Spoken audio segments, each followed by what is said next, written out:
Howdy!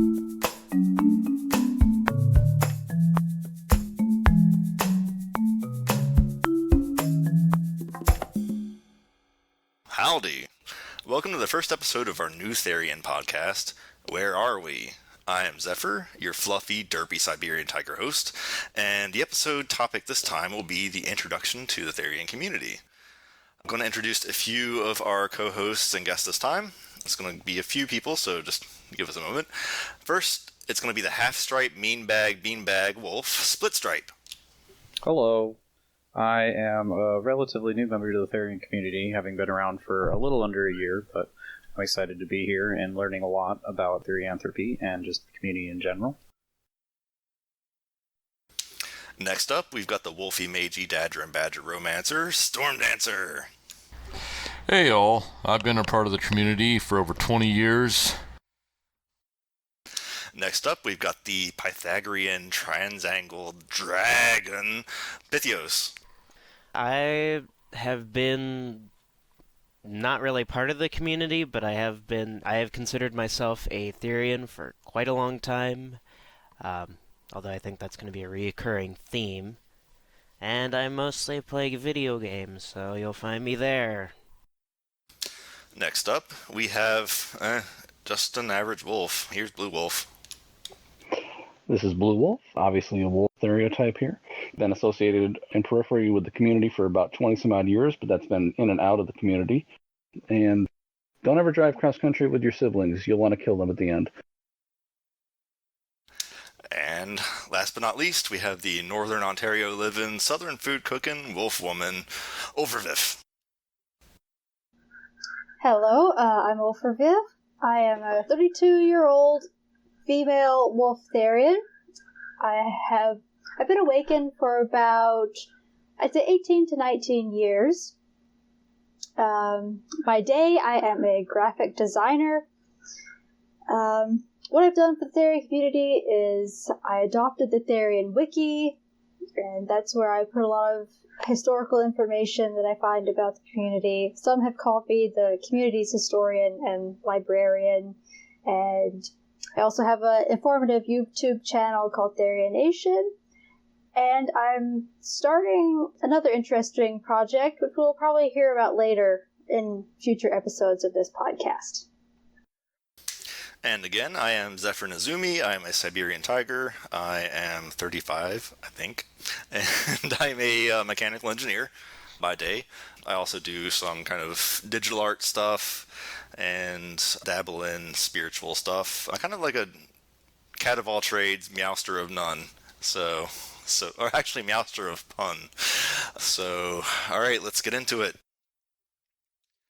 So, the general purpose of this podcast is to focus on personal stories of our Therianthropy and to give an overview of what it means to us personally. Also to give our background in the community, who we are, what roles we play, and some overviews of stories or ideas within the community that others have heard or encountered in order to provide some general perception of the space. We'd like to give newer people who are just coming into the community an idea of what to expect, what to look out for, what resources may be helpful. We would also like to give those who do not identify as Therians a better frame of reference than some of the things the mainstream may provide. So this is going to be a general purpose sort of podcast. We'll see where it goes.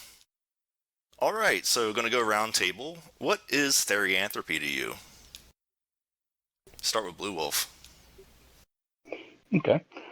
Therianthropy to me is just an understanding of questions I've had regarding myself for, well, really as long as I can remember, going back into, early childhood and just seeing the world a little bit differently and coming to understand that, running across the furry community and, my early to late teens and kind of thinking there was something there, but not ever feeling quite right and not really fitting in with that group. And then eventually discovering Therianthropy and saying, oh, wow, this explains a lot more. And kind of giving that perspective on things to just give a viewpoint that I hadn't really given consideration to at that time, that it wasn't even possible growing up in a Catholic household it was kind of frowned upon, those types of things. So it was a different door opening for me at that time, and it really just opened up a lot of different perspective. And it's been a mainstay for me, even though I haven't necessarily been directly in the middle of the community for various reasons. Sometimes the drama gets to me, and other times I just don't agree with some of the current waves of perspective that are kind of crashing against the rocks at this time. And that's happened in other times. But at the same time, I've also found a number of very close friends through it that we've found those similarities and been able to have deep and meaningful conversations and debates at times on what it is, how do we engage with it, how do we not let it control our lives, and just a way to walk in better balance than the general human community, to be perfectly honest. I think there's a lot of valid points there. I know I had a background from which I was very intolerant of myself, in a sense. So finding a sense of purpose for my Therianthropy has been one of the driving purposes of me being in the community. And it's, I've spent a lot of time helping other people with self-acceptance and finding their place in the world, basically. So I kind of relate to that. And Pythios, how about you? To me, being involved in Therianthropy doesn't always necessarily mean that I was involved in the community. Although looking into the community for me was definitely a good perspective to take in terms of seeing what the shared experience is of Therians, which is sort of something for me to bounce my own ideas off of. And in that sense, to talk about myself more so, I've always had this other component to me that I always knew was not necessarily part of the original human experience, where I just don't think the same way or take the same perspective. Not necessarily the same perspective, but more so like this is the way that I'm processing through all of the things that are going on around me. And with that, I can say this is something that I attribute to me being more of a dragon, which is kind of I still sort of cringe at myself thinking about that, but at the same time it's I don't have a better explanation for it. And I mean that with that comes sort of self-acceptance, and at the same time running that up against my own trans experience, being transitioning from male to female, it's sort of trying to understand where Therianthropy role Therianthropy plays in that sort of experience. I would say that I am more in terms with my Therianthropy than being trans, and it's fun to sort of be able to rely on old ideas that have been with me throughout my life, and sort of moods that I can just go back to that are a place of comfort when I'm faced with adversity from, well, pretty much myself. Well, every time I look in the mirror, or, like, consider what people address me as, or whatnot, have you. But that's kind of what it is to me, in a very rambly sense. Sounds good to me. It makes a lot of sense too. The shared experience, I think, is one of the most impactful things that I've found since I've come into the community. Again, I spent most of my teen years feeling like I didn't have a place to really fit in the world.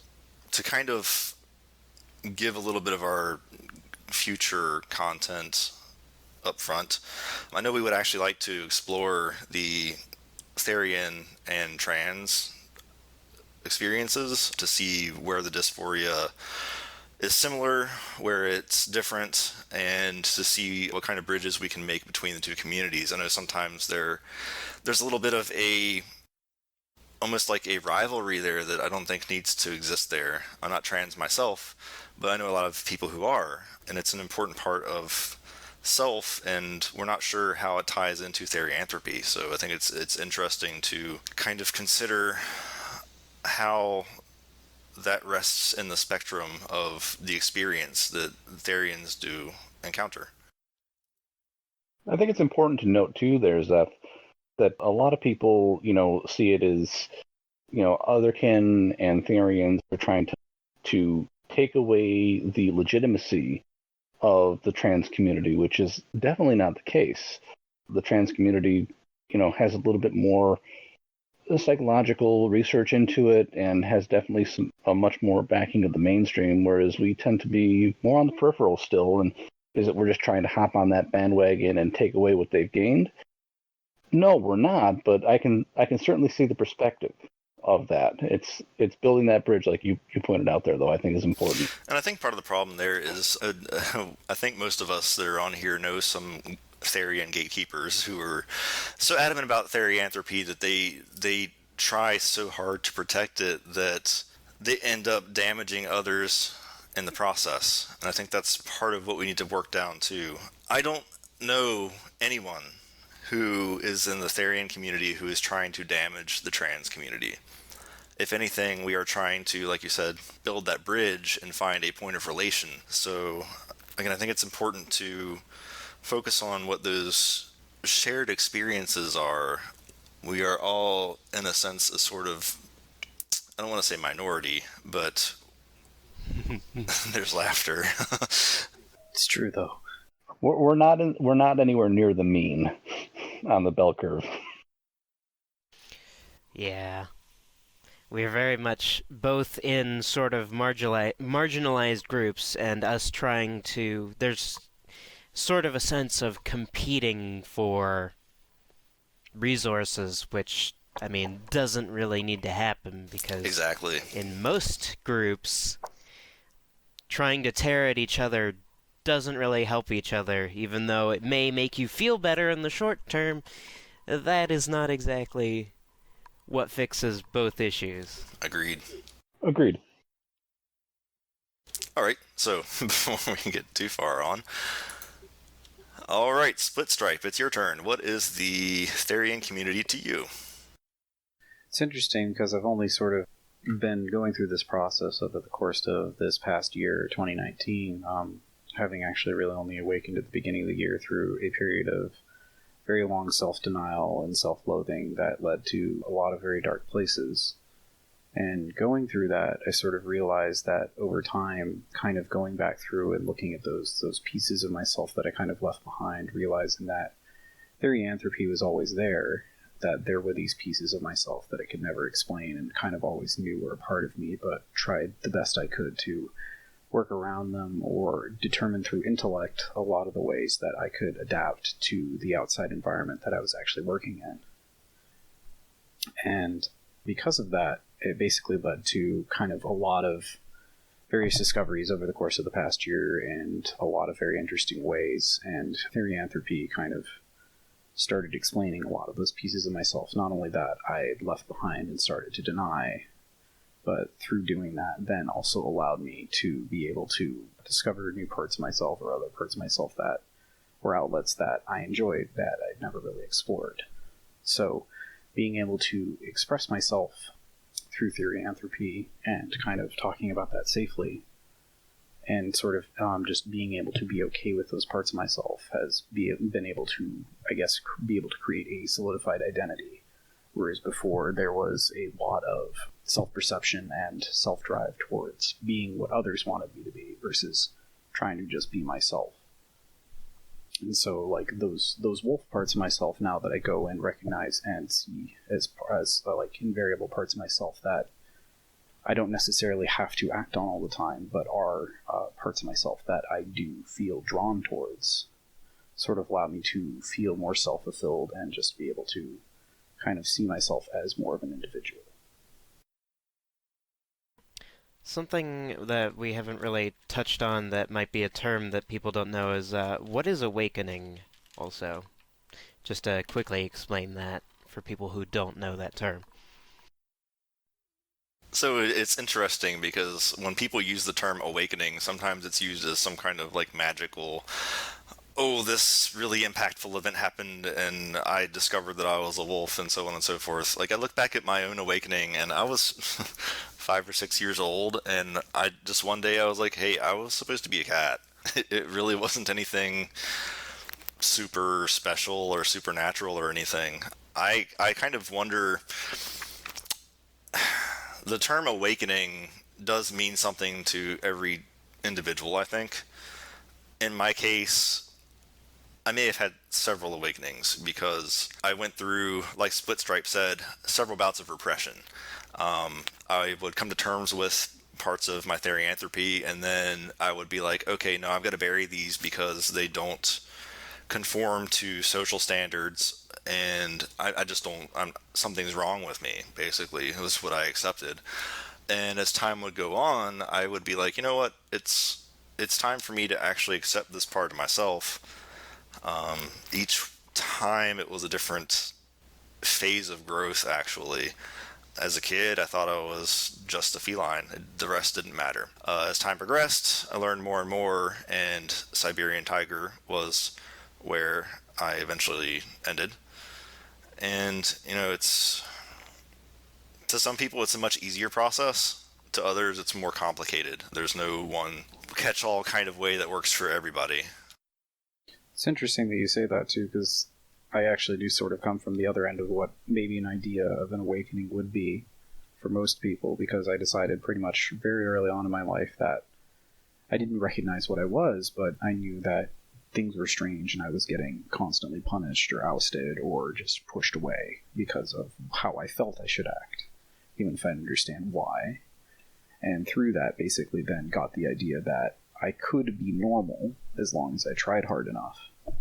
And through that bout of repression, basically anything that ever did pop up that was new would just immediately be locked up and kind of thrown away in the back of my mind. So kind of at the beginning of this year, when eventually I did get to the point where I had become so fed up with myself that it led to kind of a very severe mental break, in a sense, and led to what I would describe as actually an incredibly intense experience where I sort of then reevaluated everything and then figured out a lot of answers that then were immediately sort of questioned and reevaluated over the course of the next several months, but never ultimately sort of changed the core realization I came to. I think it's important as we go along to kind of highlight that it's coming to acceptance of ourselves is not always an easy thing. Sometimes it's portrayed by the mainstream as us trying to seek attention or something along those lines. Really, most of the time it seems like we're behind the scenes trying to hide things and suppress things to fit in, and it's more of an effort to try to eventually accept who we are. It's very difficult there. Yeah, like, for example, for me, saying stuff like I'm like a dragon or I am a dragon is very cringy for me, personally, to say aloud. But in my own mind, I'm perfectly fine with that sort of idea, or those sorts of ideas coming up in frequency in the privacy of my own mind. I've definitely sort of tuned myself to make sure that I'm not appearing obvious to most people, whereas in my own mind, I know how I'm like, I know what I'm going to do, and I'm fine with that. Just an example. Alright, so I am going to move things along to Stormy. What is Therianthropy to you? To me, I see Therianthropy as a connection to that inner self, that inner animal. You said awakening. It was like it's like a realization that leads hopefully to acceptance, and I fully accepted it. My own, I see it as giving me the strength, things like the strength, insight, and fortitude to thrive in this world. A lot of people see themselves as something other than human, but the way I look at it is more than human. We're human at our base, but that's something extra in there, whether it be spiritual or psychological within us. And I guess to segue off that too, for those who are not too familiar with Therianthropy or maybe newer to the experience and evaluating it, there is no one specific way that Therianthropy is experienced. Some of us are spiritual, some of us do think that it's got more of a psychological background. So again, when we try to determine the commonalities that we all experience, sometimes we do actually realize that there are differences too. But there are several things that tie us together in that. And again, self-acceptance is something that's imperative. It's about trying to fight the feeling of not belonging in this world and instead finding where we belong instead. To kind of jump off that a little bit too, I think one of the biggest things I learned pretty early on through the Therian community, which I guess we'll get into in a bit, but when comparing those sorts of experiences, that it's okay to say that you experience something completely differently and don't relate at all to what most others are saying in that regard, even if it's of people of your same stereotype or regardless. To be fair, we really don't know what Therianthropy encompasses at this point. We've got a good idea, and I'm going to say that, it's if you've got 100 Therians who are telling you they experience this or that there may be a general trend, but I agree. You should feel comfortable saying, hey, this is something I experienced too. There have been a few times that I've talked about things that I thought were completely unrelated to Therianthropy, and I've been surprised by the responses of other people who are saying, hey, I actually experienced this too. And I'm kind of glad that you've spoken up. So it can be difficult too, but it's, we're all, again, part of this same puzzle, and sometimes letting others see where you are kind of puts things into context. All right, Ulfrvif, what is Therianthropy to you? So, Therianthropy began as more spiritual for me when I was a teenager. Over the years, I have realized that it is very much connected to my psychology as well. Discovering my inner self and identity has helped me be more accepting of myself, which many others here have mentioned. It filled in a lot of blanks and helped my life make sense. This was a process over many years for me as well. There was some suppression and struggles within, but in the end, I couldn't deny that I'm a wolf Therian. Being a wolf Therian has helped me develop and embrace qualities within myself that have gotten me through very difficult times in my life. This has been a source of inner strength for me. And also what has come with this, which has helped me in bad times in my life, is the sense of community and belonging, which we all need. And through the community, I've become interested in the history of Therians, and this has been a very positive hobby for me. I really believe that being a Therianthrope helps me be a better human being because it's made me more open-minded. That's a very powerful thing right there. Again, with the stories that we're hearing so far, self-acceptance is a very difficult thing. The path to that does lead to being more open-minded to other people too, and I found that I relate so much better to other people also, and kind of find better perspective to help them through their paths in life too. So I've learned that it's not all about me, and it's not all about my strife. It's kind of about the community in general. It's about how we work together to build something better for the future. I think another point that Ulfrvif hit on there that's very important is the strengths that the stereotype brings. And you can look at this from a psychological perspective or a spiritual perspective. I happen to do both on a regular basis. Same. And the strengths of the stereotype or the spirit that you're associated with, it's always there. It just needs to be kind of tapped on the shoulder on occasion, be like, hey, can you help me out here? And it will come flooding to you like you wouldn't believe at times and surprise you with things you might not normally just be comfortable in doing. I've certainly had that enough times with, I tend to be a little bit more reserved and a little bit more shy in some ways. But at the same time, when I need the boldness or the forwardness of Wolf to come out, I have no hesitation in being able to go in there, state a position very clearly, and generally speaking, it clears up any issues before an issue is even started. It's a great thing to do. Now, I'm terrified going into it, but at the same time, I know what's going to come out of it 95% of the time, and I find it to be a very useful ability to do. And I kind of relate to that too. Looking at my work teams and other like offline teams, I'm often really hard on myself for being the quiet guy who kind of stands in the corner and pretty much just broods for the most part. But I've found that being the one who steps back a little further than everyone else and calculates a little more actually helps the entire team out, because when I do step forward, I've got a different kind of perspective than everybody else has too. So it's definitely right. In the beginning, I focused so much on how I'm different and feeling bad about that I didn't realize that, hey, I've got these special attributes too. Nothing magical or anything along those lines, but there are parts of my stereotype that kind of allow me to focus on things that most of the people around me don't do.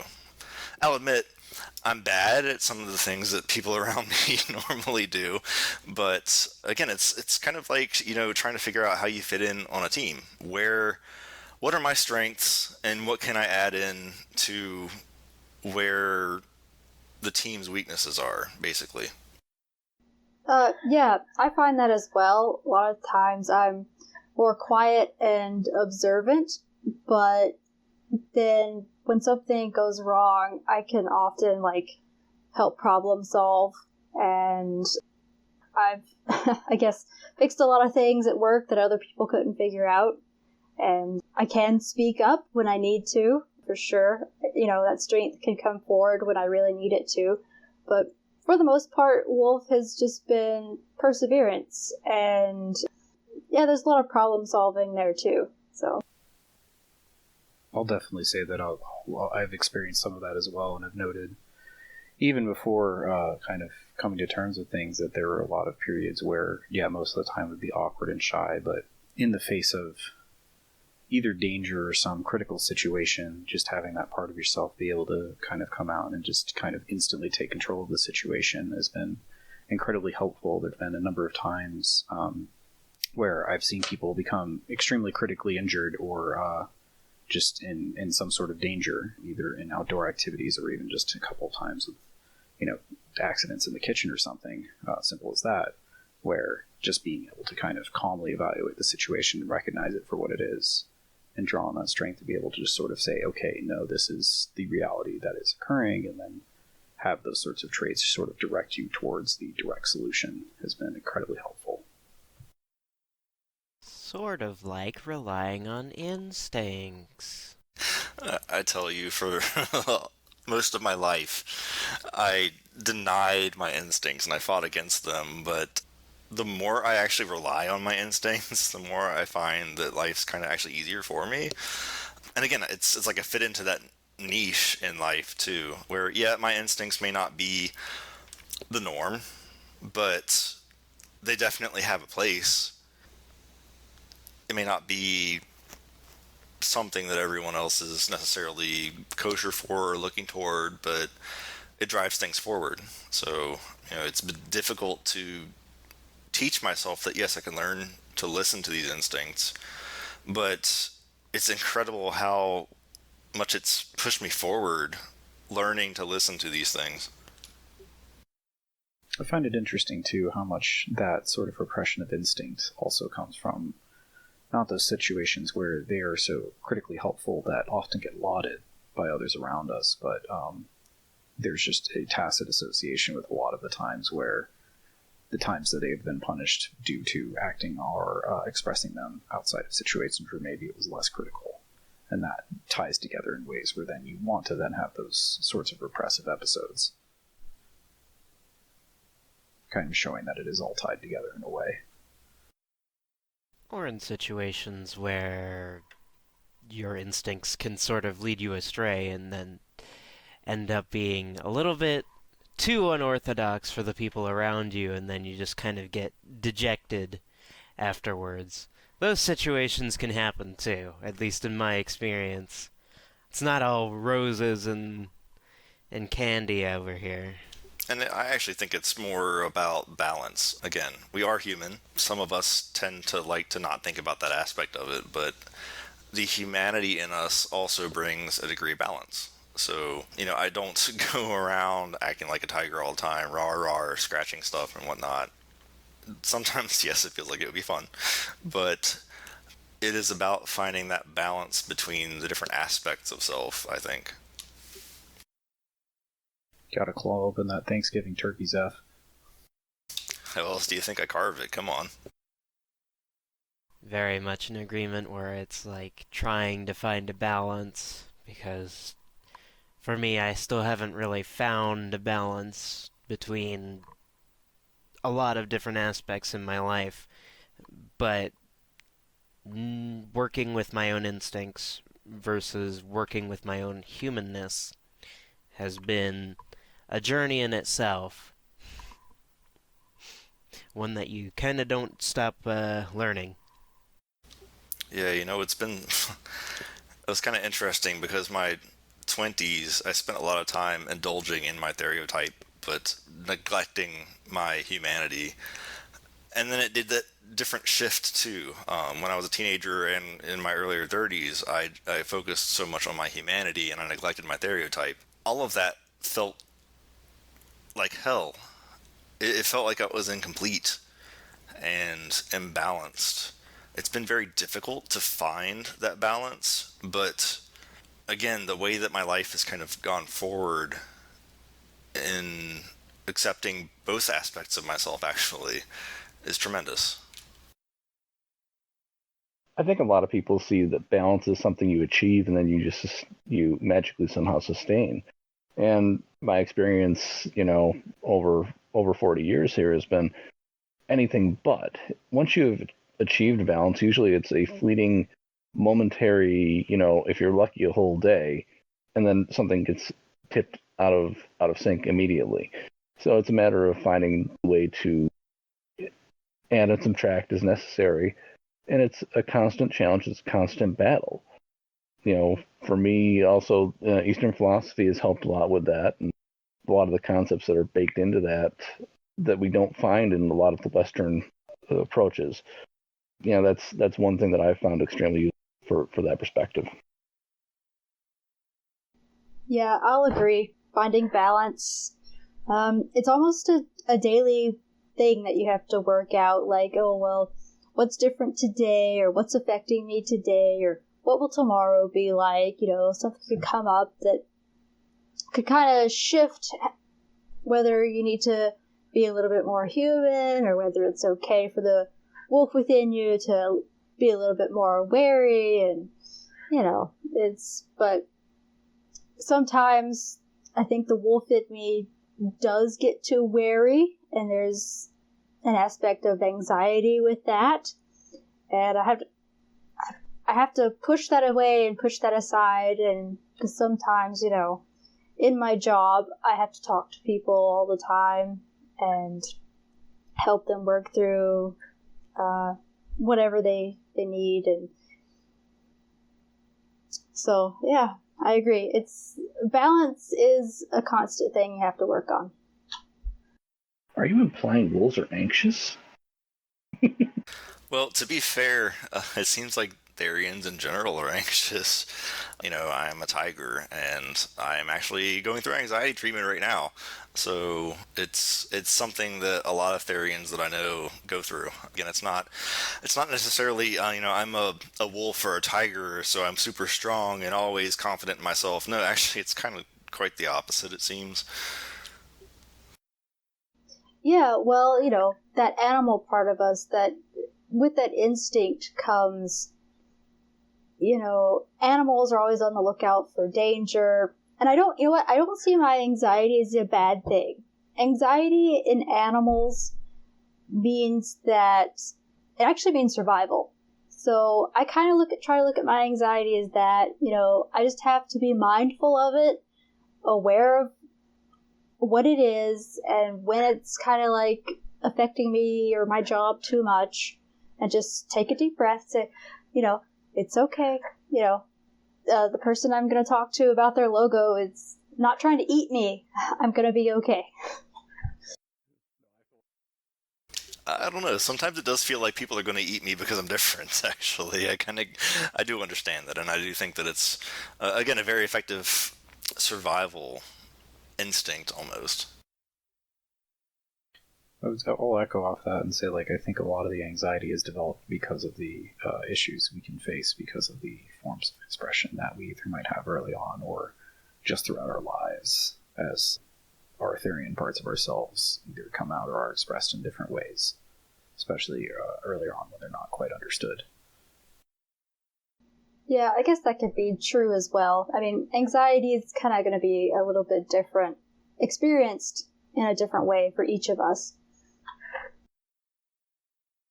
Very much have existential stress of all the stresses.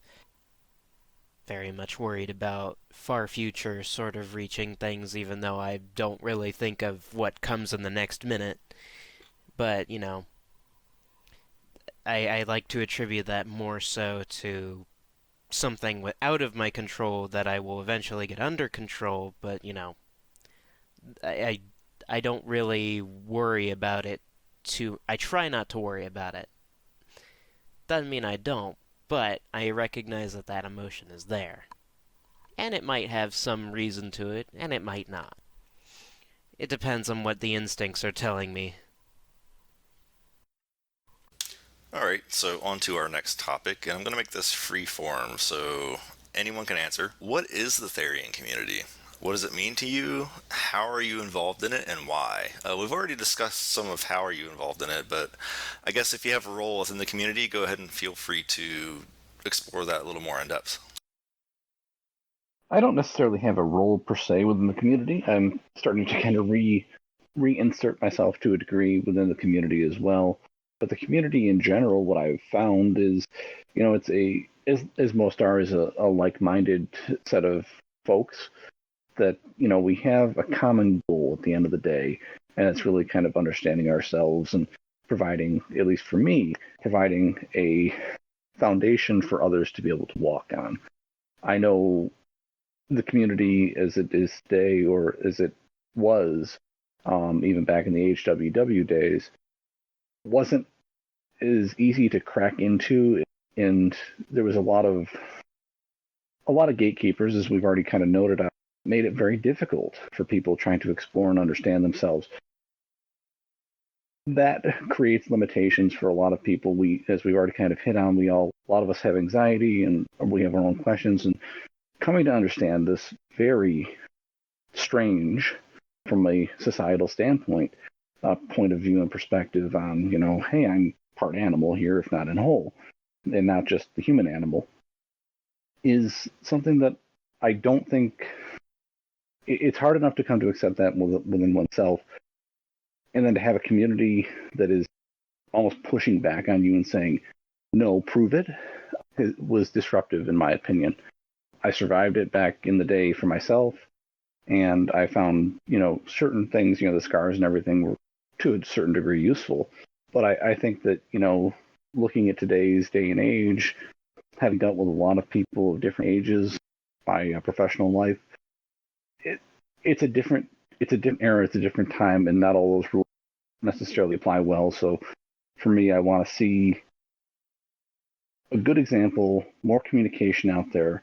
People can start to explore this and understand it on their own, and have a way to, or at least to be able to say, hey, maybe these people understand me, maybe they can help me understand myself a little bit better too, and really open up those doors a little bit further. It's not going to be, hey, just welcome and it's all shining rainbow unicorns and everything. And surprised we don't have a unicorn on talk right now. But regardless, I can get one if you want. I'm confident you could. A unitiger, in fact. We have the glitter. We just need the horn. There is a picture of me being a unicorn. Oh, good lord. Anyway, back to what you were saying. Anyways, now that you've derailed me pretty well, I think that it's important to, again, push everybody to this, because I don't think, everyone who comes to the community is truly, necessarily thinking it through. There's a lot of, oh, wow, I'm a werewolf, or I'm a tiger, or something along those lines. And it's going to come and it's going to go within a year. It's something that they're exploring. They try it on. It doesn't fit. Throw it away. We don't, that can dilute the community. That can dilute a lot of the information. That can become dangerous to others as well, because they see it as something that you just kind of try on and you throw it away. For us, it's something that's been a lifetime thing for a lot of us, and something we've struggled to come to terms with, accept, and I think at least a subset of us do want to build a foundation for people to be able to land on and feel that they can find somebody to talk this through with them. I will also take up the slot of random mythical creature. Yes, that is me. Hi. No need for unicorns, I'm here. You used to have horns in your avatar, right? Yeah. As a tiger, I'm going to be one to kind of back off that too, or to respond off of that. Since I've been in the community, so I joined the community probably around 2004, 2005, and the number of tigers that I know who still identify as tigers today is zero. So it's, we do see a lot of people kind of coming in and maybe getting things wrong. Sometimes it's more of like a spirit animal or something along those lines that they're experiencing, and not necessarily a part of self in the same kind of way. But it's, as someone who is a tiger, and found his way into a community of wolves, essentially, back in 2005, it was very difficult. Because, yeah, I did have to kind of prove myself, how are you a tiger? And it's something that I was already struggling to come to terms with. So having to prove it to other people was very difficult, especially considering my personal anxiety. Yeah.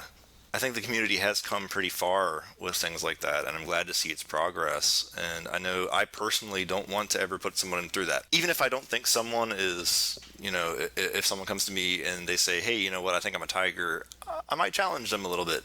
Sure, but it's not going to be the same kind of grilling that I experienced back in 2005 that made me basically be like, okay, you know what, I don't need this community because it's not helpful, it's not healthy. I think the community should be more supportive and understanding.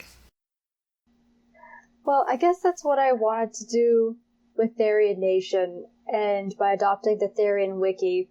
The Therian Nation YouTube channel, most of the videos are just informative, it's information. The Therian Wiki is just information. It's just there for people to find, and I really just try to put the information in front of people and just let them know that here's some information, this is your journey, it's up to you to figure it out, and yes, this is going to take some time.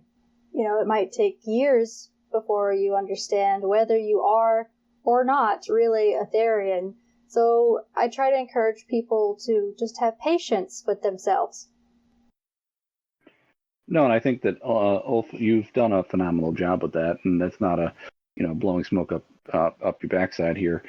That's just an honest opinion of it. I think you've collected and published a lot of information. The thing that I think is the only thing that's really missing is, who do you reach out to after that? Where's the wider, I want to have an online debate or discussion with somebody who's been through this in a more, verbose format than not. I mean, I personally love the documentation and kind of going through it, and that's kind of how I got myself to it while I'm going far away when I did stumble across some of the pieces.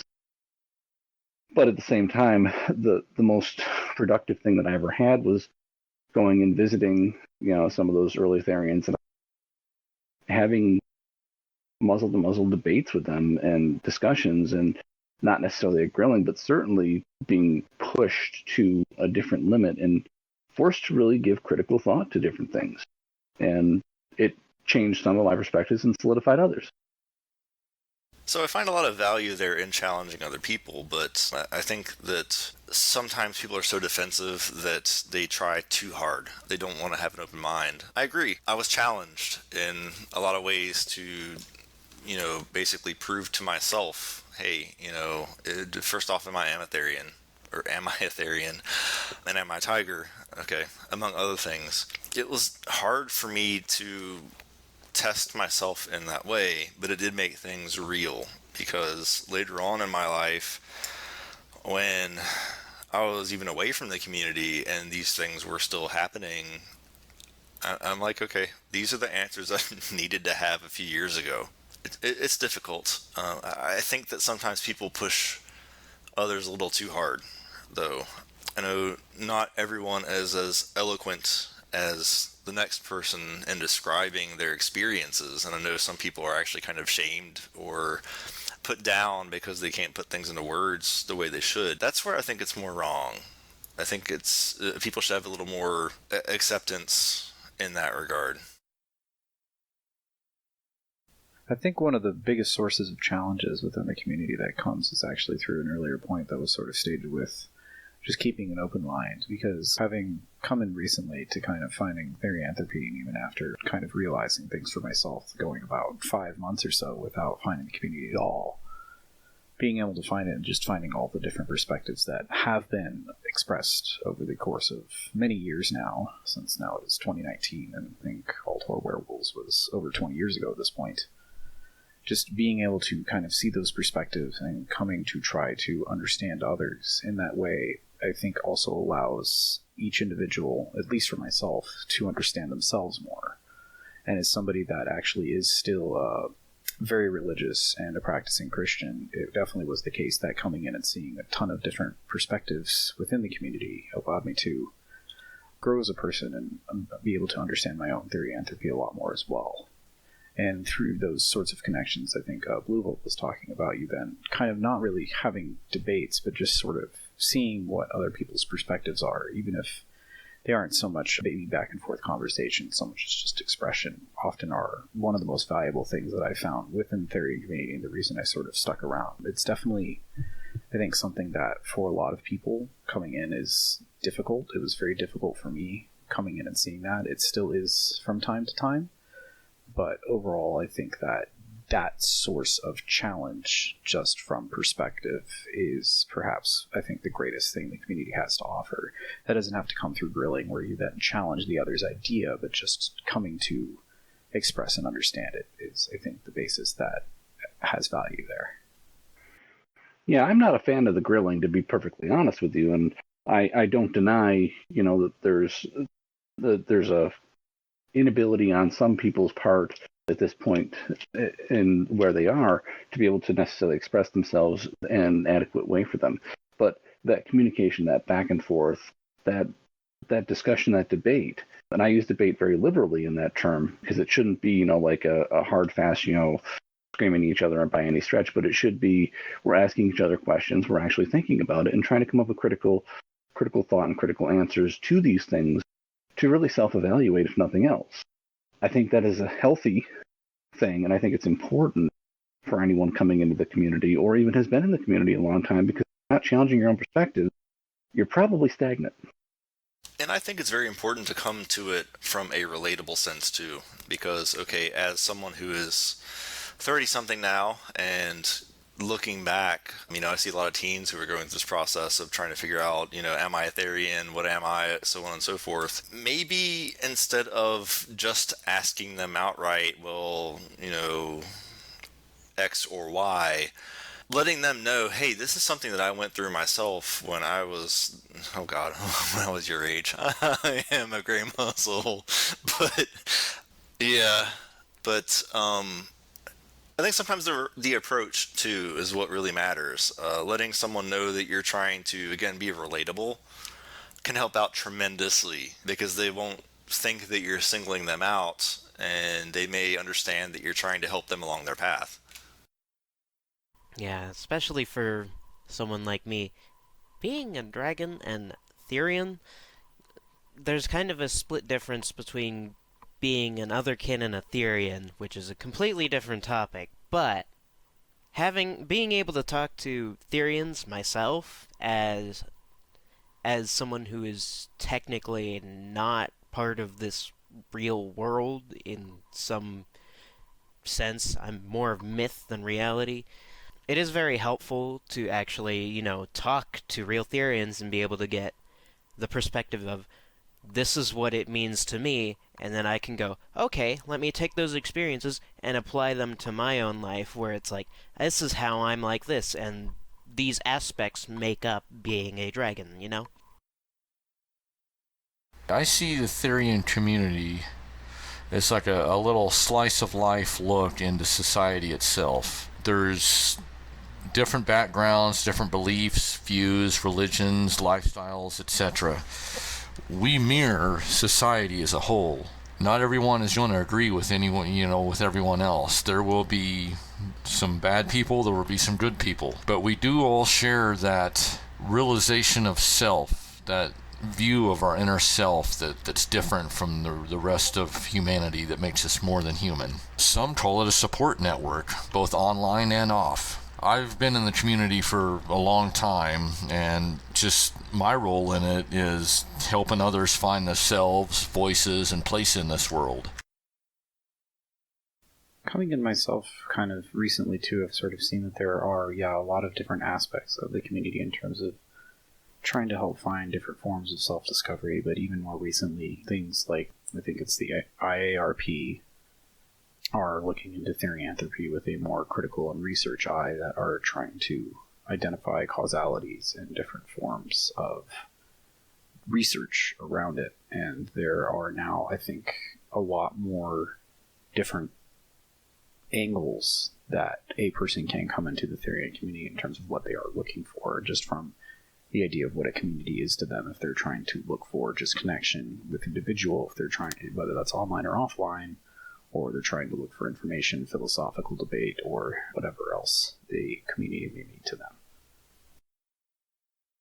And it's kind of interesting because, I have been active in the community for about 2 years now, a little over that. And when I first came into the community, I know I was kind of racking my brain with, okay, well, how can I help out with this? How can I almost give a dissertation on this specific aspect of what I experience? And as time has gone on, I think most people that know me kind of know me as more of a playful kind of person or a humorous kind of person. And it's because I realize that eventually the community to me has become family. My existence here is to try to help people get through every day.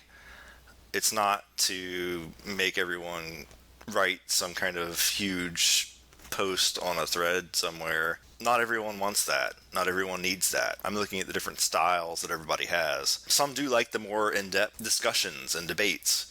Some don't. So for me, my personal role is more trying to bring the community together, in a sense. And I find a lot of fulfillment there. Yeah, that's another sort of important thing about the community that I've realized. Not everybody comes at this from the same perspective. There's so many people that I could not imagine being in their shoes, that are just like, they're having the same sort of shared experience with me that I don't, necessarily understand why or how, but it's there, and it's very real, to me at least.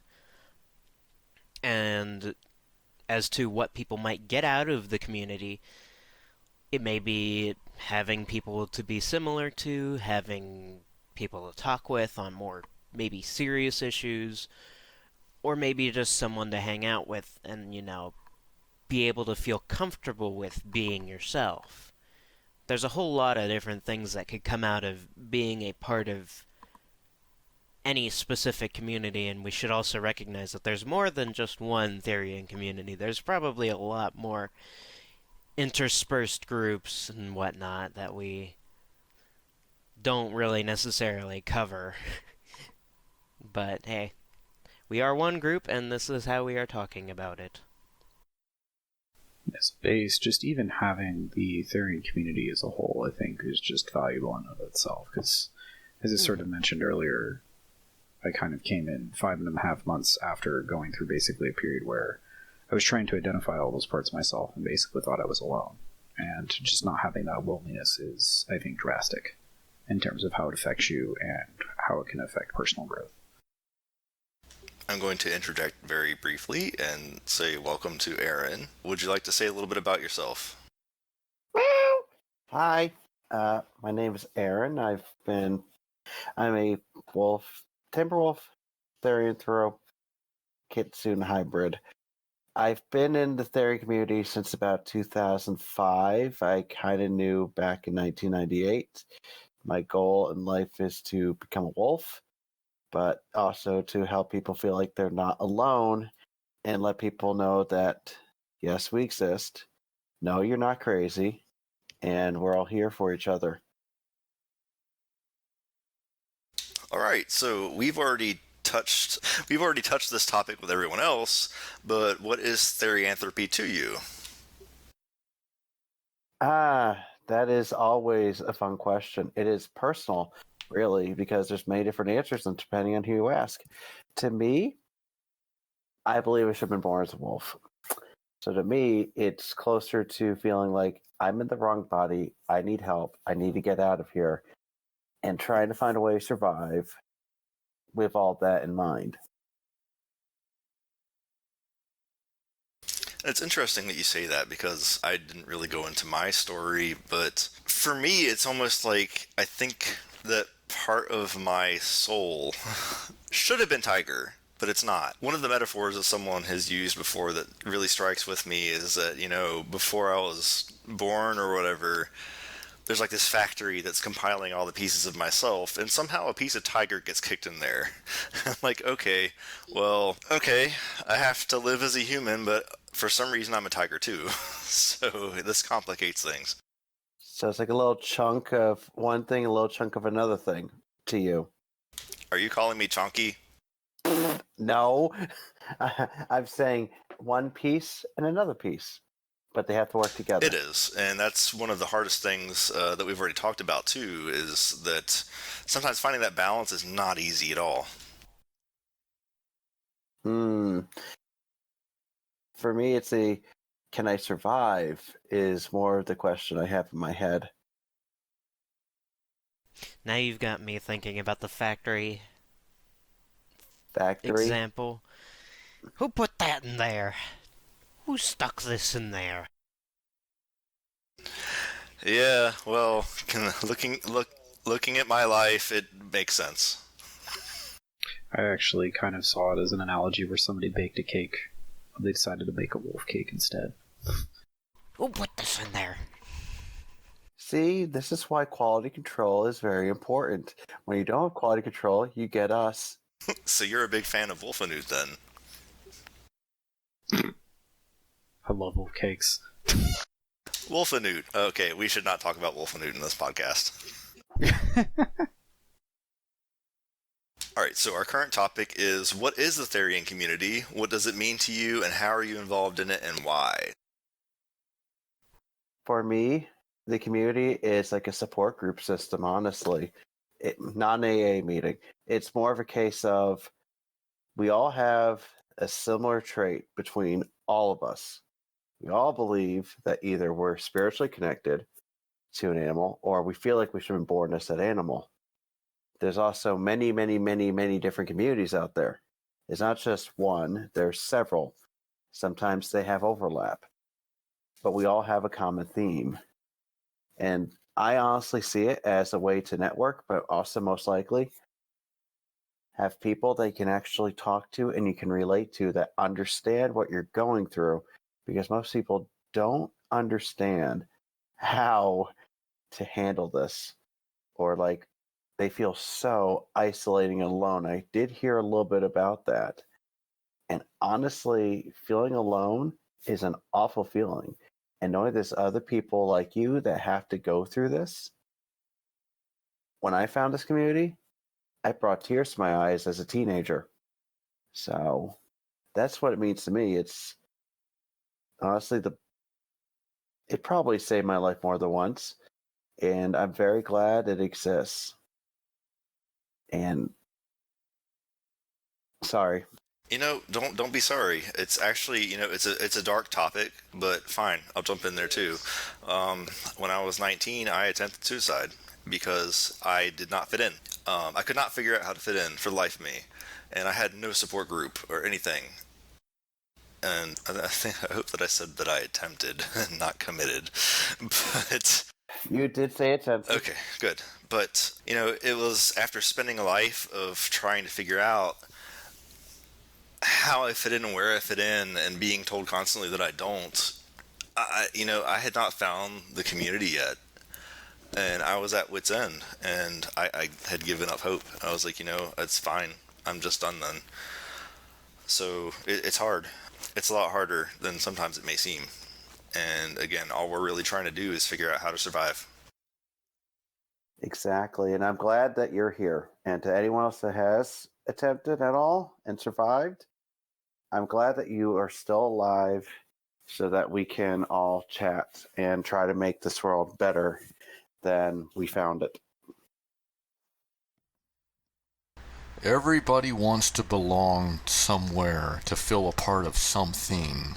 It feeds the soul. It feeds the self. And this community provides that. We provide this for each other. Got a good point there. Yes, it does. The feeling of belonging is honestly a great feeling. You are right about that for sure. But also like thinking, I feel like nobody else in my family or anybody else in my community, what is wrong with me? Am I the crazy one? Those are thoughts going through a kid's head. Those are not good thoughts. Well, it's not even necessarily just a kid's head. I told this story on one of the Therian talks, and so my mate, we've been together for about 6 years now, and it wasn't until he talked to someone with IARP that it finally sunk in that yes, Therianthropy is a thing that people experience. Again, I'm 35, I think, 34. So I'm old enough to not care anymore. And, having to legitimize a part of my personality or my identity is very difficult. I feel like I shouldn't really necessarily have to. And it's not until someone talks to scientists that they really even believe that this is valid. And, how is that supposed to make me feel? I take it with a grain of salt. I don't take it badly. I understand, I have been that same person who's been like, okay, well, I must be crazy. So I understand that other people may not find validity in it either. But it's a terrible thing to have to deal with. Sort of trying to find credibility and validity in your own sense of self in a world where most people will be like, that isn't what I experience. Ew, get away. Exactly. Yeah, just like finding my parents thinking, this is all crazy. This is all in your head. You are nuts.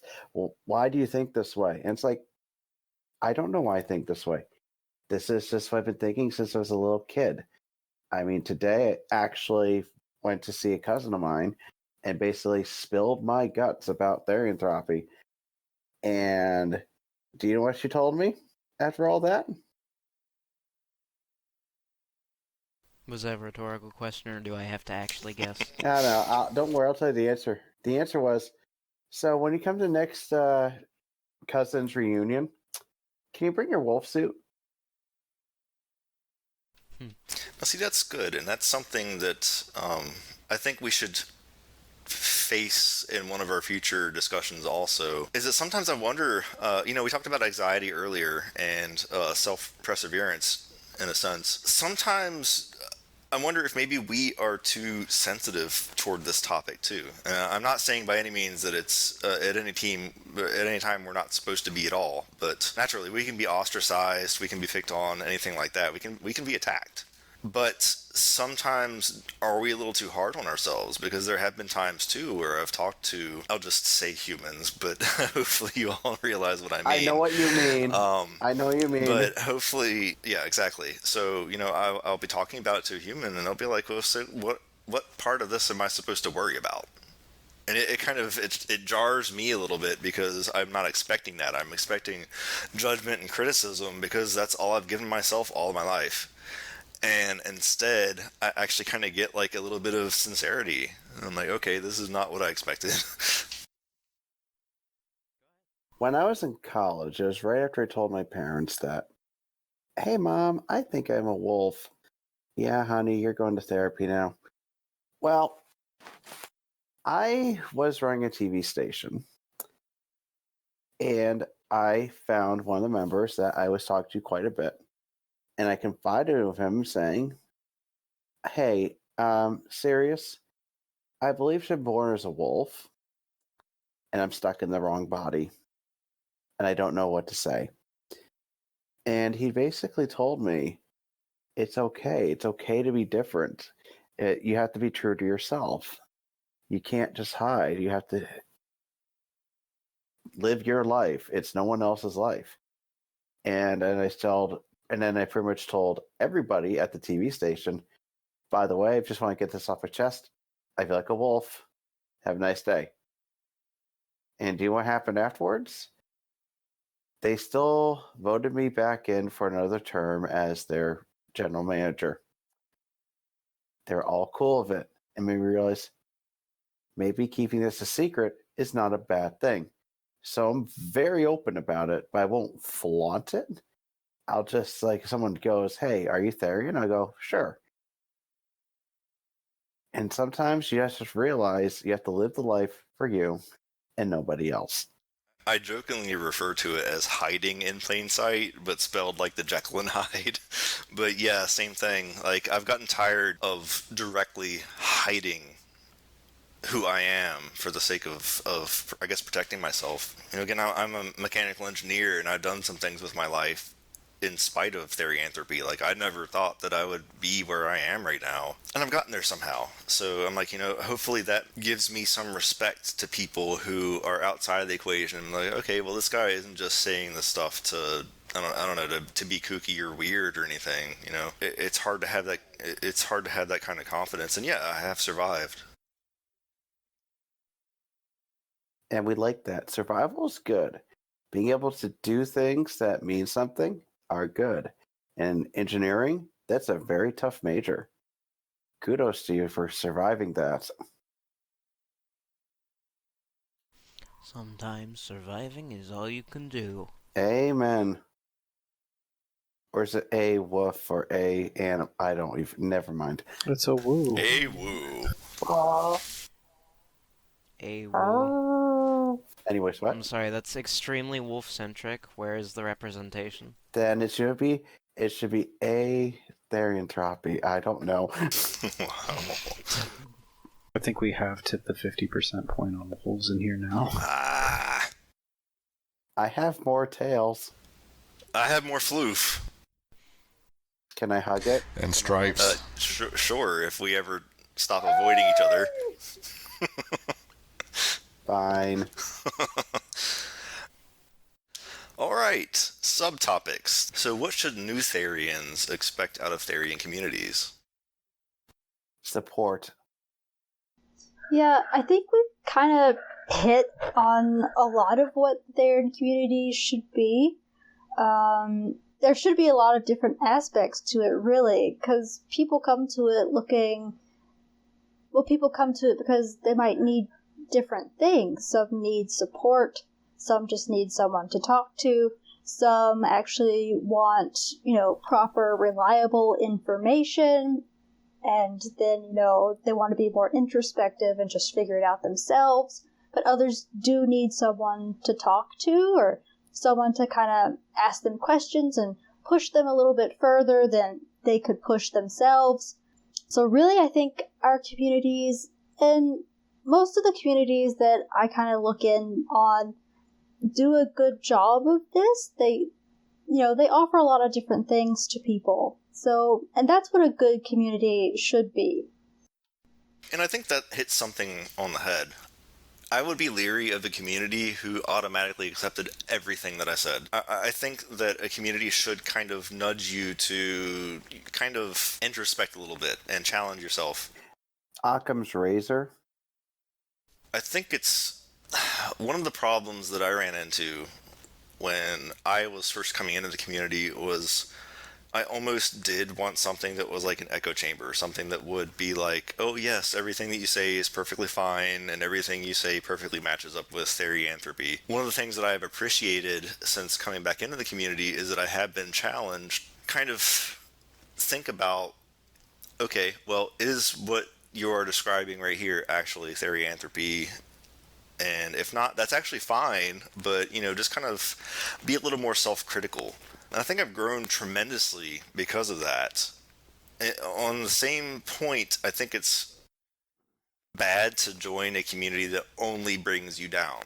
So, again, it gets back to the balance thing. Try to find some place that does challenge you, but that's not their only goal. Critical thinking is required, is what you're suggesting, which makes sense. Yeah, I agree. There's finding balance within ourselves, but there's also needing to find a good balanced community. A balanced community that offers support, but, offers the right amount of, critical thinking and questioning as well. Agreed there, because I've seen some people come in and go, I want to be someone from a video game. And then it's like, how did you get there? What avenue how did you come up with that? Are you sure what happens? And just make sure are we thinking? Just to make sure that there is a thought process, there's reasoning behind it. So don't just jump in and be like, I'm this. Well, why? And I think one of the things that I've kind of described in the thread somewhere is that it's about really supporting someone versus enabling them. If they really do feel these things and whatnot, then, support them. Give them your assistance. But if someone's just talking a bunch of stuff and has nothing to substantiate at all, then, it's a little different. Exactly. Like, I know one guy that made me think is like, he said he was some sort of like eldritch monster, and at first I'm like, what? But then I just listened and just talked to him. And then I realized, okay, this actually makes sense for him. All right, he's really thought about it. Cool. Sweet. You're in a good spot now. Yeah, a good community should, it shouldn't be an echo chamber. A good community, it shouldn't be too much in the other direction either. It shouldn't be just all grilling and questions. Exactly. You're right. It should be both. A little bit of both. In that same sense, I think it's also very healthy to be open to getting these kind of questions too. Again, when I first came into the community 2005-ish, I had already put myself through basically hell, trying to tell myself that I wasn't all of these things and whatnot. So I was too intimidated, I think, when people started asking questions. And granted, their grilling was not the right method of pursuing things, but I walked away from it because I was like, I can't handle this. And I really should have just given it a little bit more of a chance and given myself a little bit more honesty at that point. Well, that's a good point. A good community should have, leaders or people that younger members are questioning, people who are just discovering this or trying it on. The community should have leaders or members who can kind of judge a situation and decide, maybe this person has already been too critical on themselves, so we should take it easy with them. Or we need people with good judgment leading, our groups throughout the internet.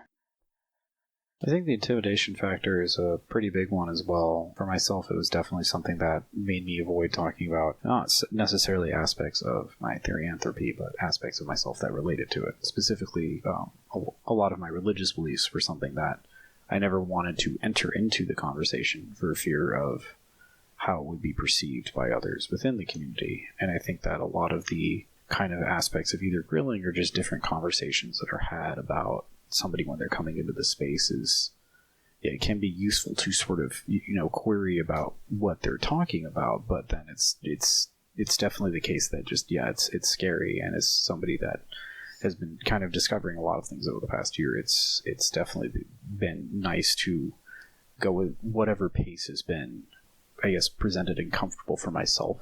And I think that having a community that is able to identify for each individual a general pace to kind of have that sort of personal growth and questioning is valuable. I agree with something that Ulf said there too, with the leadership in the community and all of that. But I think it's also very dependent on each individual to empathize and go back to when you entered the community. How did you feel? What were you afraid of? And try to create an environment that they are feeling the ability to be heard. 80% of the time, that's all that's really necessary for anything of this nature.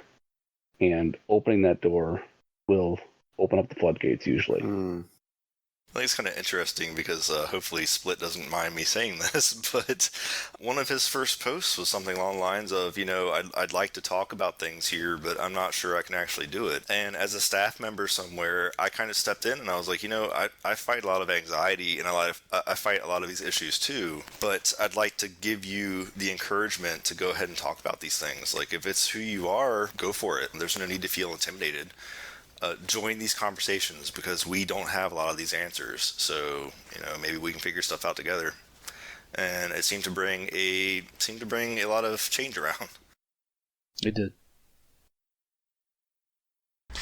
As a long-standing member, when dealing with a lot of the newer members, I feel that I have to basically assess each situation separately and assess from there on how to approach it. As for the newer members, so a bit of advice would be to get to know people. Ask questions of them as they ask questions of you, so you can grow and learn together. Some you may feel intimidated by, but you can and will get past that.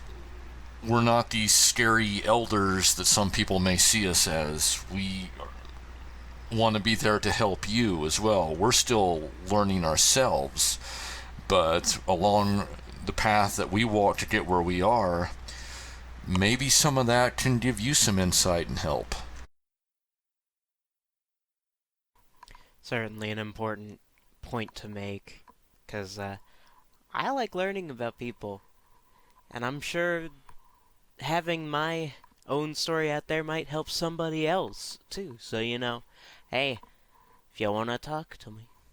It's surprised me. So what I did was my personal journey since coming back into the community was I started a journal, and I just started going on kind of about random stuff, but started with my childhood and working through. And it surprised me how many people kind of relate to different parts of my story. I didn't think that my story was anything special. I thought it was just my story. That's it. But when I've gotten feedback that people are like, I see myself in what you've written, that is tremendous. And when they feel like they have become empowered to say their own stories, I'm like, okay, this is awesome. Because I remember how hard it was for me to open up. So it's like you're saying, tell your stories. And that's what this podcast is about too. It's about people telling their real stories. It's not all about barking at water and stuff. A lot of us have gone through a lot of shit to get to where we are. It's been tough. But we're still here.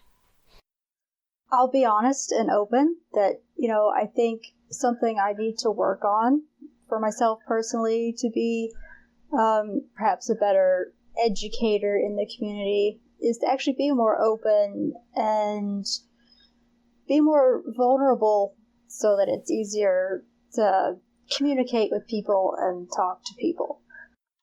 I think I'll just also say one thing that kind of through this process has been on my mind, and that when somebody is coming into the community, I think that a lot of these different aspects of being able to express yourself and knowing that there are others out there that will connect with you is valuable. but not to be discouraged if it doesn't happen and you face some adversity. As Storm kind of said a bit earlier, it is sort of, in a way, a lot of representation of just general communities in some parts of society, in a way, and that does mean that there are, others kind of maybe in different parts of the community that you might run into, or just people you don't connect with, and that shouldn't bring any discouragement. It's definitely something that sort of happened to me in a couple respects, where there were some people I thought I connected with and ended up not really, or just kind of having that drift apart in a way, and it was discouraging at first, but sort of keeping on and pushing forward to try and find the people that I did connect with and those stories that were valuable to me, and those forms of expression that helped me move forward were, I think, valuable in the end. Yeah, that's actually a very good point. Like, not every community that a young person enters will be a good fit for them. They might need to try several different places before they find a group of people that they really connect with.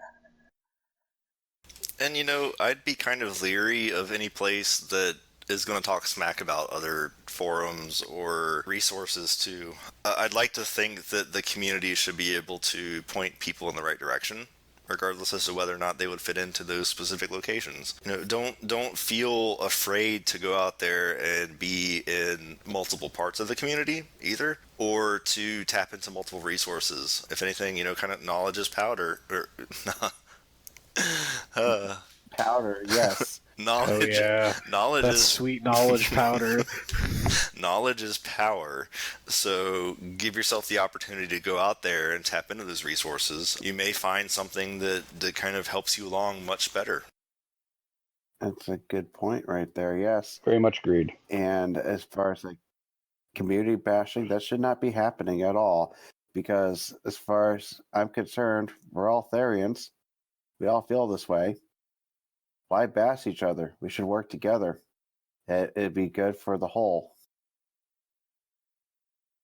And you may find those sort of people that are bashing others, or people that maybe are grilling too hard, or people that do make you uncomfortable.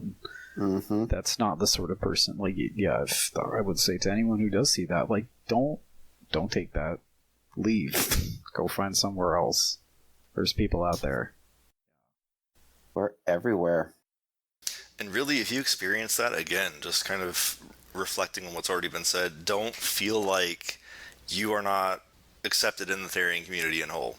Look for another place. If someone's being an asshole to you, I'm sure there are other parts of the community where you will fit in. You're not going to get along with everybody. That's a part of life. Mm-hmm. You're right. You're absolutely right. Not everyone's compatible with everybody else. I mean, look at all of us in this room right now. What's actually tying all of us together? Therianthropy. But other than that, we all have completely different personalities. Some of them might work together. Some of them might not. But we're all willing to put those differences aside and work together to build up the community as a whole. We want to see this as we've said before, it's a support network for people. We want the community to be there for those that are just coming into this. And Storm, you are a very wise individual. Because you're right, it's a support community. We need to stick together. You're right, all these differences, we should stand up and we know exactly who we are and we want to help people. Yeah, we push differences aside to try to build a community that says, hey, we all have this. Let's work together. Let's build it up. Let's empower each other for the betterment of everybody else. Yeah, I agree very strongly. There's some parts of the community that are almost like, we have to do the best for this branch of the community alone. And I kind of take a step back and I'm like, okay, well, what about everybody? Everyone who's affected by this. It doesn't make sense for there to be like one branch fighting against others. Yeah, people aren't going to get together or get along together. That's fine. But for me, the end game is really all of us being understood better, and all of us being accepted better, and all of us being able to just be who we are. Yeah. Absolutely agreed with that. I think one other aspect too that maybe people should be aware of if they're coming into a community and maybe they're seeing some of this, some of the problems you're kind of getting at, Zev, is it's also okay to not connect or not express things publicly and instead seek more private conversations. I think that I've noticed a lot of people kind of recently, and I've been trying to make more of an effort of this and trying to connect privately because some people just don't feel comfortable not knowing who might hear what they're saying. And that's okay. Like, if you're not comfortable with that, you don't have to try and force yourself to be. Even if you never are, that's totally fine. Trying to reach out privately, like I guess like what people did with me, is very valuable and can often lead to a lot of great things. Right, and in a sense, I've also actually been attacked over my identity before, so it was very difficult for me to open up publicly about a lot of things. So having that support more privately has helped out tremendously. It helped me realize that yes, I was a more valued member of the community, and that I was in a safe zone. And sometimes that one-on-one connection is important. It allows a much more focused conversation on individual subjects and the nuances that can come up with that. I know that definitely applies for me. I don't do as well in group situations and a lot of distraction. That direct interaction, that direct chat or sit-down conversation, I find a lot more valuable and insightful.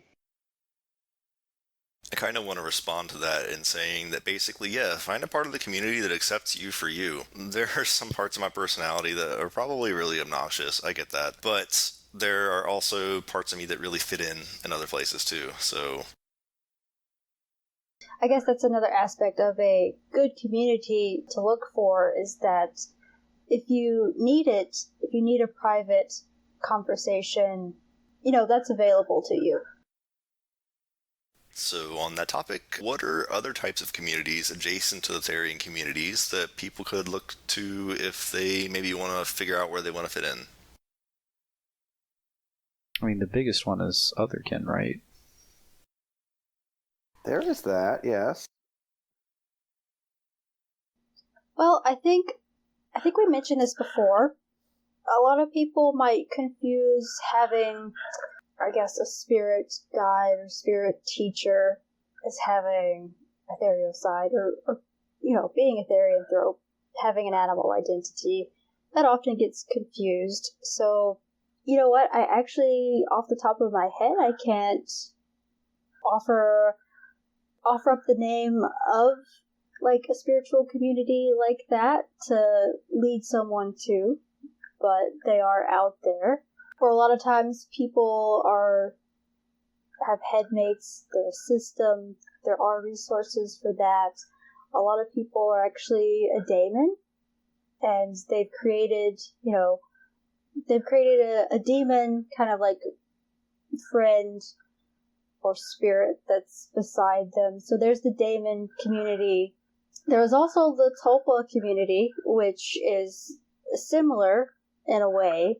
I think a lot of people, they hear of Therianthropy and then they kind of actually create animal Tulpa, perhaps. So there is the Tulpa community. I'm not sure if that's what you meant by adjacent communities, but I think a lot of times some of those things are confused for being a Therianthrope, or having a non-human identity. And it's not to say that we can't also be parts of those groups ourselves. Like, there are a lot of other groups that you might be a part of in addition to the Therian community. Yeah, exactly. That's a good point. You may also get yourself sort of confused in that sense of, well, am I actually authentically a Therian because of some other community ties that you have, or, the way that you view yourself in terms of how you feel sort of connected to these different aspects of ourselves that we may or may not share, but there are shared experiences nonetheless. You might find them in the Therian community, you might find them in other communities, as mentioned before, several other sort of spirit guides and otherwise. And you may go through several different communities trying to find out who you are. There's nothing wrong with that. I mean, it's all part of that journey of self-discovery. On my end of the story, I came in through the furry community, funny enough. I did tend to enjoy the artwork and whatnot, and, having fursuiters exist being a sort of extension of I am this, and this can be how I act, in some sense of the word or another. But at the same time, there's this extra... To me, furries are a little less serious than Therians to me, and it just felt a little too much focused around partying and less about the personal journey or shared experience.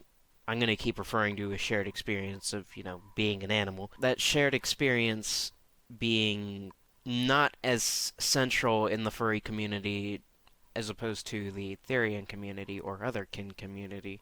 But that is another community where I have had positive experiences with expressing myself there and with people from there who identify with with that group. And there is a lot of crossover there too. I've always seen furry as almost like a medium of sorts for expression. So I like that you mentioned expression, but it was actually kind of where I started to find things too. Again, I knew I was a feline when I was 5 or 6. The internet, I don't even know if it was an actually thing back then, but I certainly didn't have access even if it was.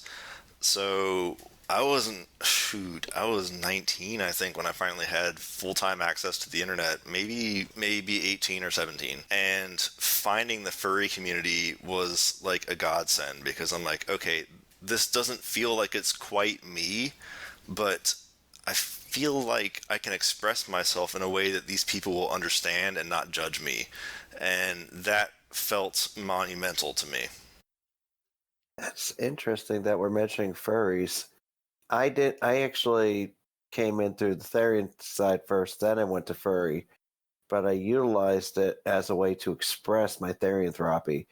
I went in knowing that not everyone shares the same beliefs as I do, or same feelings as I do, I should say, but I found that they're very accepting of it, and they let me be me, and I get to show the world what I am on the inside. So it's a way to basically take a fire hydrant and just shoot it straight at a way to vent versus like having it bottle up. It's a way of self-expression. I know that it's just they do it as a hobby. I do it because it's how I am able to express, hey guys, this is me on the inside. Blah. And another sort of talking point, which will probably come up in a later episode, you might find some semblance of connection with the trans community, at least if you are trans, or if you're specifically having feelings of species dysphoria, as it were. That might be similar to gender dysphoria.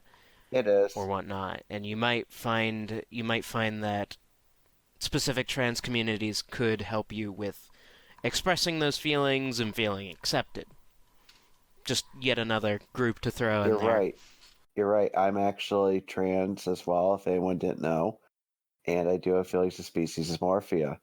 And honestly, the similarities are so striking that, honestly, to give an idea of people who don't understand species dysmorphia, take transgender, drop gender, put species. I'd also like to mention the vampire community. For some of them, they do still identify as human, but others feel like they are other than human or not human. So I feel like vampires are an adjacent community, and again, one could be a vampire and a Therian. You could be both. So I don't think they should be forgotten. It's a community adjacent to ours as well. I didn't even know they were a community. I thought it was just every now and then. I haven't heard about vampires in honestly a decade. I think vampires mostly have offline communities. I also think they're more regional. Kind of how like our older howls used to be. They were more regional, but I think vampires are have a stronger offline community, and they work more in like a clan system, I think. But don't quote me on that. I honestly didn't even know there was such a thing. So this is new information to me. Interesting. All right, so what about Therian involvement in the furry community or panels at FurCons? I know Stormdancer and I have actually done a panel at Denver, and Aaron has done a few, many? Yeah, I've done Pine FurCon. I've done one for Immigration with my boyfriend Don Dracor, and we also hosted one that had over 30. Actually, hosted two at Euroferns. The first one had 30 people, and the next one a few days later had over 50 people show up. And it's good to see that people are actually coming out and wanting to listen in on this topic, because I've never seen that happen before. And they're all asking really good questions, like they did their homework. And I was very proud of them. And just like people going, wow, I never thought of this before, but this is amazing. And just like making people think, maybe I've been looking at it the wrong way. Maybe it's something different, or this resonates so much with me. Thank you for doing this. You might have just changed my life. I had one person hand me a letter that was 4 pages long. And by the end of it, when it said that I inspired someone, I lost it. I just started crying at the con. And I actually relate to that too. What I've done at focus groups and things like that is nothing other than just telling my story. And I've had some people come up to me and tell me that, Zeph, I am so happy that I've heard you say these things, because first off, it makes me feel more valid as a person, as an individual. And second off, it's given me the strength to try to figure out how to tell my story now. That's significant. I mean, again, the stories that we've told so far, there's a lot of repression in Therianthropy, so having someone find confidence is tremendous. Yeah, it sounds like this is tying back into like one-on-one conversations and being more private in a way. Yeah, we need people who can be more outspoken in our community, and I do think we need more gatherings again, like howls, and Definitely more places where, we can have little meet and greets, and we need more speakers in our community and more opportunities to do that, because sometimes it does take someone standing up and just sharing their story and kind of being a motivational speaker to help someone else come out, so to speak. Yeah. And those howls, I know that there's going to be some next year in 2020. I know this one in Denver next year. I am going. No one's stopping me. And if they do, there's hell to pay. Oh, now see, y'all need to come to the one in Virginia. Now I have 2 things I have to go to. Oh, you done it now. So that's actually something I wanted to ask as somebody who hasn't been to either a FurCon or a Therian panel yet, or even a Howl, whether those sorts of panels and the experiences at them are exclusive to the convention environment. I know that Howls are more of like a sort of, I don't want to say a vacation, but they're planned out as sort of like a weekend, like a longer weekend where people kind of go and sort of have time out in a camping environment or kind of an outdoor area, versus the convention environment is more indoors. And so I'm wondering if the indoor environment is exclusive to kind of the furry convention sort of space. I would say it depends on where you go. A lot of them are indoors, yes. There's a couple. I know there's one in Canada called Camp Farrell that is exclusively outdoors, is at a park. There's one in the UK called Vacation that is actually at a park. And I know that Anthrocon basically takes in Pittsburgh, Pennsylvania, that one actually takes over an entire goddamn city. I did one howl. It was a weekend. I did that with Running Red over in Maine, hosted one, and we went to a wolf sanctuary. And then we went out and we spent the entire day just chatting. It was outdoors and it was just Therians. It was the first proper Therian event I had ever done in my life. And honestly, and it's a person that's done about 30 something, God, who knows how many cons, I would skip all of them just to attend one howl because I can relate so much more to the Therians than just furries. So do you think then that there would be value in trying to push those indoor convention talks out of the furry environment and not having, say, an outdoor howl, but maybe just some sort of indoor speaking event? I think the panels help. Some of them, there is a theme I've seen. It's a bunch of them that was a bad idea, which is trying to introduce everybody. The problem with that is that if you have a panel of like 40 people, suddenly it's like, well, you're never going to get to your actual topics because everyone's going to be telling their life story. It's going to take about 10 minutes each, and you're going to run out of time. No, what you have to do is have a structured event of, hi, what are the topics? Go through the rundown of the list, and then after you go through the introductions, you do a Q&A. I've done that a few times, and it's honestly worked so much better to the point where people felt engaged and felt they actually learned something. Because if you just have everyone just tell their life story, you're not going to get anywhere. But I think the biggest part of doing it at furry cons is that as I heard a few people in here, they came through the Therian side via the furry side. So maybe it's a good idea to have a little beacon of, hey, might want to check this out because you might relate to this a hell of a lot more than furries in general. So that way you feel like there's a community. Furry is a little bit more accessible to a lot of people, and it's a lot more public, so it's a lot easier to sort of get into that space, but having more of a focused sort of group, I think that's kind of the point of the howls, is that we do have something for Therians that we just do, but making a convention based around Therianthropy would be probably a massive undertaking, which I don't know about the turnout of it. It would be a hell of a good time. With blackjack and hookers, as they say. What? It's a very, very old reference. But no, I would rather do a howl outside and just talking and be completely unstructured. Like just chatting. I've never been to a proper one, but I've heard from everything I've seen and the pictures I've heard and the explosions I've seen and heard about some other howls. They sound like a heck of a good time. Wait, explosions? Yeah, I think wait. I missed out on that part. I heard there was one where someone launched a rocket into someone else's tent. Okay, so we're going to move on.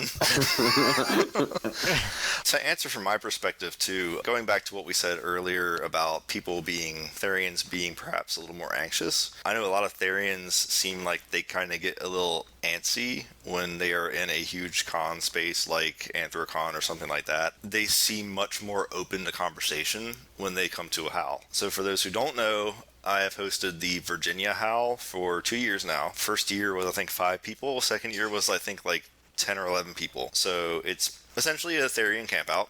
And we had some activities.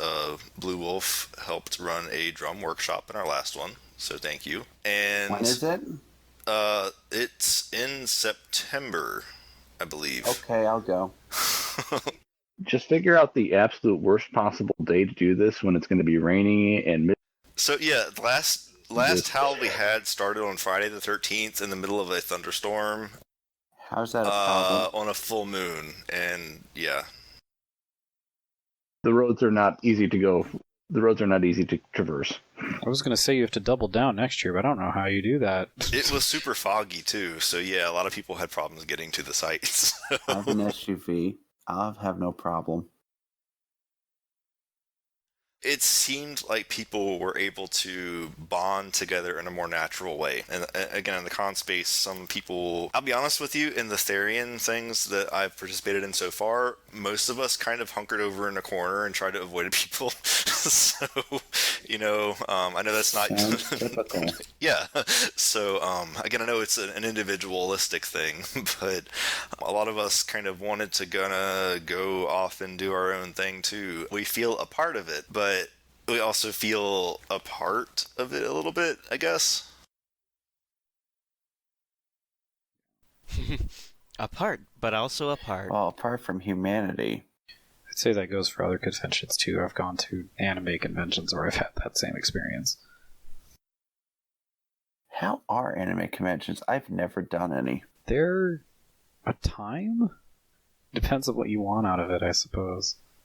You can either have a ton of crazy stuff, go to a bunch of meetups, or watch a bunch of anime, or just see weird stuff. Okay. Or buy a bunch of things. Oh. Okay. I just want Sailor Moon transformations. There you go. Won't we all want to be able to TF really fast into our Theriosides? Say aye. Yeah. E. Cons versus howls. Cons are a more structured event and environment where there's panels that have their time frames, there's events, meetups can happen at cons. But for us Therians, the Therian panels at furry cons are a way for us to reach out through that common ground to say, hey, here's what we are. And another thing too is that, some teams like Fur Science will actually participate in these things too.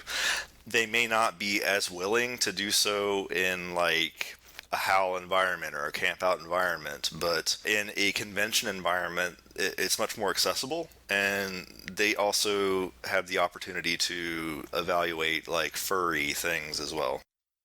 They crashed my panel. That was fun. Howls are more socially laid back, a way for us to let our fur out, so to speak, and unwind. Get to know each other on a more relaxed and personal level. Open up to each other, feel comfortable and accepted, and feel like you're actually there as a part of the community.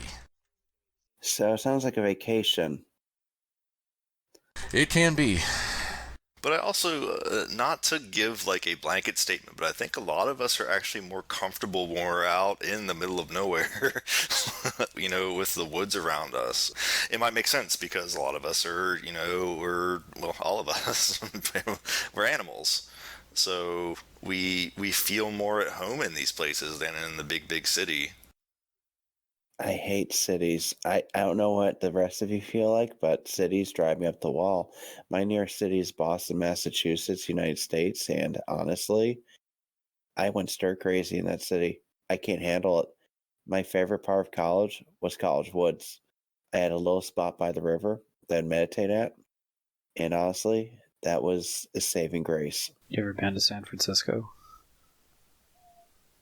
Yeah, once. Only once. Never again. It's not great. Not great if you don't like cities. Excuse my French, but fuck no. Hail to the no. It's like New York City, but on a very tiny island. New York City is even worse. In the cons, with our anxiety and stuff that we all have, it can get a bit overwhelming and you're feeling pressed in from all sides. Out in the woods or the plains or wherever the nature of wherever the howl is, you have more breathing room, you have more space. The amount of people is a small number around you. It's more manageable. More intimate. Yes. And I want to say, too, it's being surrounded by people who are also Therians. People weren't as bugged out if I felt a need to go and get my private time, to kind of walk away from everybody and regroup myself. Sometimes if I do that in a more social atmosphere, people are kind of freaking out because they think I'm not enjoying myself or whatever else like that. And it's actually not the case. So it's nice to have people be like, okay, we actually understand that, so just come back whenever you're ready. You got a good point there. And when I went to a meetup, it was nice. Would you say that being at cons with other Therians kind of solves some of that anxiety, or is it just the case that it's still general? Furries, I can relate to a lot more than normal humans. But Therians is the case of, you get it, you understand. I can actually talk about a bunch of shit where most of my friends would go, What the hell are you talking about, Aaron? Just be fluffy. Don't talk about crap like that. I feel more at ease. I'm going to bring up an old term. Some Therians believe we have a weredar. It's like a... It's true. Term. It's real. I remember that term. It is? We have a radar, and we can kind of like, we have a sixth sense about, who's another Therian. And I've noticed this when I've had the pleasure of going to meet Storm in person and another Therian named Russian. And I was just so much more at ease with them. I mean, I knew they were Therian beforehand, but it was just so relaxing to be with them. Whereas, like, if I have to interact with a normal person, I kind of have to, I feel guarded. Tensed up? Like I have to, yeah, exactly. So I think howls offer that benefit as well. We can kind of let our walls down, and we're so much more at ease and relaxed, and that's a relief. Yeah. Okay, then. That makes a lot. I'm looking forward to a proper howl. I've never actually done a proper howl yet, and I am very much looking forward to doing one of them. And excited. I do actually very strongly agree. As someone who's hosted 2 howls, and as someone who is very highly anxious and pretty much doesn't try to talk to people ever, it surprises me how easy I was able to connect with the other people that came to the howl. Both of them. I still wasn't the most social person in the world, but it's almost like there was this natural click that, I felt somewhat at ease. I felt like I belonged. I felt like they understood things. It really was a feel of like my tribe, basically. I think that's what Therians really are. We are our own tribe, because we're all people that we get it. We understand. Like, everyone in this chat right now understands. Like, we all have the same feeling of like, so it's like, I can actually relate to you. Oh my gosh, that's awesome. I'm not stuck in my own little headspace locked in. Yeah, and I think, unfortunately not everyone can get to a howl. And, we see a lot of people, especially younger people in our community, and they just kind of get stuck in the online community. And, communicating with people online, it's a great place to start. But the online community isn't everything, so I don't know how it would be possible, but we really need to have more local howls and get-togethers for people. Agreed, but the thing is, we're very spread out. Therians are way more spread out than furries are. I would also point out to anybody in the community, younger, older, whatever, however long you've been in, however short you've been in, no matter how old you are, feel free to get involved and create your own howl or meetup or gathering. just to, if you have any questions, feel free to ask about them. But as far as setting one up, but go out there and get them rolling. Don't be afraid to do your part in bringing the community together. And it's those little steps that make the biggest difference. It's a very strong point that you make there, because the reason that I started doing the Virginia Howls was because I was wondering why no one else was doing howls. That's literally it. I came to the conclusion that, I can be someone who has a hand in helping with these things, and it made all the difference. It started helping pull people together. So there is no, you don't have to be someone who's been in the community for X amount of years or anything like that. Naturally, it's a little more complicated than it might seem sometimes, but people can feel more empowered to do things to support the community and bring it together. Another quick point that wasn't really brought up is that there is the slight concern for at least a younger audience whether or not, going to, looking at this sort of howl as someone from the outside, as you're going away with people on a camping trip to nowhere, but with a very small amount of people. So there is a very realistic concern of Horror movie. That sort of concern where what's going to happen, who's there, and, all this sort of stuff. Yeah, like, where are you going? How do you know these people? You only know them online? Are they going to kill you? How are we going to eat them if you're giving away our secrets? I know, right? Yeah, the secrets of the hidden wolf tribe, right? Well, but I don't think that the howls necessarily have to be outdoor events either. I know over in Europe, Pink Dolphin is doing a lot of meetup style things that are more, hanging out with a group of people for a day sort of thing, and that's still important too. Yeah. Yeah, we did that in last year at Wolf Howl in Massachusetts, and it was honestly a blast.